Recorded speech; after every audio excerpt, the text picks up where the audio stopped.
खुलुमबाय आं सिबिरानि ब्रह्म नोंथांमोनखौ आंनि एसबी बड' निउज चेनेलाव गासैखौबो बरायबावनाय थाबाय नोंथांमोननि थाखाय आं गोदान मोनसे भिडिअ लानानै फैबावबाय अन्नानै भिडिअखौ जोबजासिम नायलांदो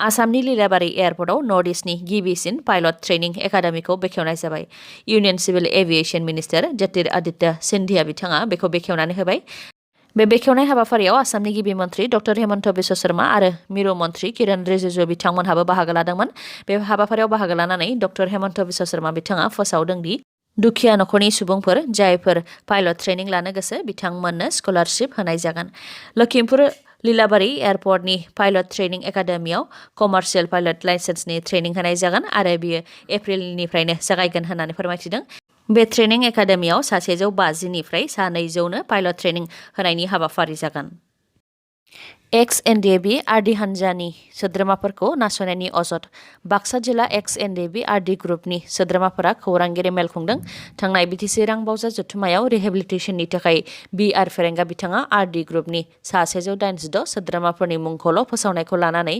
बिथांमोनहा खौरां गेरे मेल खुंदों बिथांमोना फोरमायथिनाय बायदिब्ला आरडी ग्रुपनि 300नि गोबांनिया भेरिफाइ जाखानाय बेबायदियाव माबोरै 186 सोद्रोमाफोरनि मुंखौल' बी.आर. फेरेंगा बिथाङा फोसावनो मोनखो होननानै सोंथि खालामदों आरो 4-5 साहा गला बायदियाव जिरायनानै एक्स एनडीएफबीफोरनि रिहेबिलिटेसननि थाखाय फारिलाइ बानायोब्ला बेखौ गनायनानै लानो हाया होननानै बुंथियो बिथांमोनहा बेनिखायनो बी.आर. फेरेंगा बिथाङा फोसावनाय 186 एक्स एनडीएफबीफोरनि फारिलाइनि सायाव नायबिजिरफिननानै गोदानै फारिलाइ फोसावनो थाखाय खावलायदों आरो बेनि थाखाय जिल्लानि एसपी अफिसाव एक्स एनडीएफबीफोरनि लिस्टखौ लानो थाखायबो खावलायो बिथांमोनहा बेनि अनगायैबो आरडी ग्रुपनि एक्स एनडीएफबीफोरा गावसोरनि खुद्रिसारनायखौ दिन्थिनानै सोंथि खालामदों दि आरडी ग्रुपनिफ्राय रावबो एमसिएलए आरो एमएलए गैयैनि थाखायनो आरडी ग्रुपनिखौ नासयदों नामा होननानै लोगोसे बुंथिबावदों दि बिटिआर गोरोबथानि उनाव 30 जानुवारि 2020 मायथाइयाव एनडीएफबीफोरा जेब्ला हालचाल गथायदोंमोन अब्ला आरडी ग्रुपनिफ्राय 579 आरो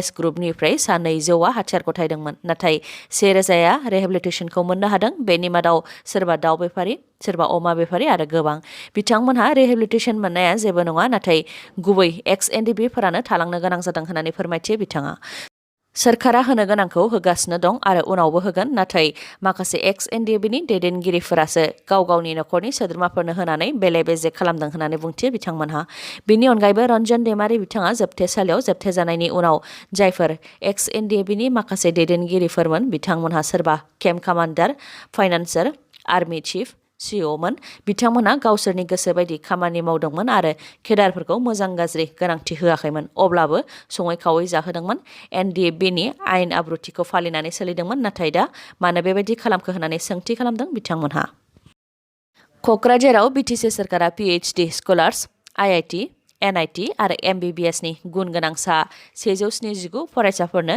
1 लाख आरो 2 लाख रांनि थुलुंगा रांखान्थि अनसुंथाइनि चेक बिलाइ गथायदों 179नि मादाव 18 आईआईटी फरायसाफोरनो 34 एनआईटी फरायसाफोरनो 52 एमबीबीएस फरायसाफोरनो आरो 70 पीएचडी फरायसाफोरनो बे चेकखौ राननानै होनाय जादों फरायसाफोरनो जि एसे हायो मदद होनो थाखायनो बिटिआरनि मोनबा जिल्लानि गुन गोनां फरायसाफोरनो बे राङारि अनसुंथाइखौ होनाय जादों होननानै फोरमायथिदों बिटिसिनि गाहाय प्रमद बर' बिथाङा लोगोसे बे चेक राननाय हाबाफारियाव बाहागो लानानै प्रमद बर' बिथाङा बुंथिबावदों दि सिगांनि समाव गोलाव सम थासारिया मोजां नङामोन बेनि थाखाय गुन गोनां फरायसाफोरा गावसोरनि गोसो बायदियै केरियार बानायनो हायाखैमोन अब्लाबो गोबां फरायसाफोरानो आईआईटी एनआईटी एमबीबीएस आरो पीएचडी बेफोरबायदि कर्सआव आवगायलांनो हादोंमोन बेनि अनगायैबो बे बोसोरनिफ्राय स्कलारशिप होनायाव सोलाय-सोल' खालामदों होननानै फोरमायथियो बिथाङा सुपार 50नि गेजेरजों 50 इन्जिनियार आईआईटी एनआईटीनि थाखाय 50 एमबीबीएसनि थाखाय आरो 50 सिभिल सार्भिसेसनि थाखाय कचिं होनाय जागोन होननानै फोरमायथिदों प्रमद बर'आ बीपीएफ दोलोआ रायजो राजानि गांनाय उखैनायखौ सुफुंनो हानाय नङा प्रमद बर'आबो गोबां गिदिर खोथा बुंदोंमोन नाथाय दिनै डक्टर हेमन्त बिश्व शर्मानि फुथुला बे खोथाखौ बुंथिदों कंग्रेस दोलोनि दैदेनगिरि गर्जन मुसाहारिया बुंथिदों दि इउपिपिएलनि दैदेनगिरि गबिन्द बसुमतारीनो मन्थ्रिनि बिबान होनो थाखाय गोबां आसा होनानै दोनबोदोंमोन नाथाय हरखाबै सोलाय-सोल' जादों जेनाखि बीपीएफ दोलोआ जेबो कन्डिशन गैयालासे इउपिपिएलनि रोनगोरा नार्जारिखौ मदद होनानै एमपि देरहासार होदों बेनिखायनो बीपीएफ दोलोआबो दा मन्थ्रि मोननायखौ हास्थायो आरो बेनो बीजेपीनि राजखान्थि होननानै बुंथियो बिथाङा दोलोजों दोलोनि गेजेराव गावस्रा होलायनायानो बीजेपीनि राजखान्थि होननानै बुंथिबावो बिथां गर्जन मुसाहारिया नाथाय ब्रिटिशनि राजखान्थि आरो आसामनि राजखान्थिया गुबुन गुबुन बिजेपिआ आसामाव आरो भारतआव जि फर्मुला बाहायो बेयो बिटिसिआव जाया होननानै बुंथियो बिथाङा। बिनि अनगायैबो बिथाङा बुंथिबावदों दि बिपिएफनि समाव दानो बड'लेण्ड मोना उनाव जागोन बेबायदि बुंनानै रायजोफोरखौ बिपिएफ दोलोआ थगायबोदोंमोन बेनिखायनो उननि समाव रायजो राजानि गांनाय उखैनायखौ बिपिएफ दोलोआ सुफुंनो हागोनखौ नुहुराखै होननानै बुंथियो आरो बिपिएफ दोलोआ फालांगियारिनि राजखान्थि खालामदों। गुबुन फारसेथिं इउपिपिएल दोलोनाव रायजो राजाफ्रा गोबां आसा खालामदोंमोन एबसु आरो एनडिएफबिनि गेजेरजों बड'लेण्ड मोनगोनखौ आसा खालामदोंमोन। मन्थ्रियाथ' दोन गावबुराबो जाया होननानै गेदेर गेदेर खोथा बुंनाय प्रमद बर' बिथाङा दिनै डक्टर हेमन्त बिश्व शर्मानि मुसुखा। डक्टर हेमन्त बिश्व शर्माया जि बुङो बेबायदिनो मावनो गोनां जायो। बेबायदियाव रायजो राजाया बिथांनि सायाव माबोरै फोथायनाय लाखिगोन होननानै बुंथियो बिथां गर्जन मुसाहारिया। खोमसि फोथायनायखौ लानानै बाक्सानि दुमनियाव मुगैथाव जाथाय दायनिनि सन्देहआव सानै बिसि फिसायखौ खास्रि बिस्रि बुथारदों। बे जाथाया बाक्सा जिल्लानि दुमनि पुलिस थानानि सिङाव थानाय दुमनि साहा बागानाव जादों। दायनिनि सन्देहआव बुथारजानाय बिसि फिसाय सानैनि मुङा फारियै सुक्रा कसुआ आरो बालामदिना थिर्की। बुथारग्रा सुरज एक्का मुंनि सुबुंखौबो पुलिसा हमबाय। जाथायनि सायाव फोरमायथिनाय बायदिब्ला बे जाथाया बेलासे 2:30 रिंगासो समाव जादों। बोराय बुरै सानैनिया फिसाज्ला गैयामोन आरो 4 फिसाजोफोरल' दंमोन। फिसाजोफोराबो जुलि जाहैजोब्बायमोन खालि न'आव 2 फिसौफोरल' दंमोन। बुथारनाय जाथाय जाखांनायनि उनाव गोथै देहाखौ फिसौआनो नुग्रोदों होननानै फोरमायथिदों। फोरमायथिबावनाय बायदिब्ला बुथारग्रा सुरज एक्कानि फंबाय सोमोन्दो जानाया खर' गाज्रि जानायखौ लानानैनो गिबियाव बुरैखौ दायनिनि सन्देह खालामदोंमोन नाथाय बुथारनाय समाव बोराय बुरै सानैखौबो बुथारदों। दायनानि सन्देहआव बिफाखौ बुथारनाय जाथायखौ लानानै बोराय बुरैनि फिसाजोफ्रा सोंथि खालामदों आरो बिमा आरो बिफा सानैखौदि दायनिनि सन्देहआव बुथारदों बेनि मा फोरमान दं होननानै फिसाजोफ्रा सोंथि खालामदों। बे जाथायखौ लानानै दुलाराय आदिबासि फरायसा आफादाबो गोख्रों रावजों सोंखारिदों आरो सोलोंथाइ गैयैनि थाखायनो बेबायदि जाथाया जाफ्लेबाय थानो मोन्दों होननानै फोरमायथियो बिथांमोनहा।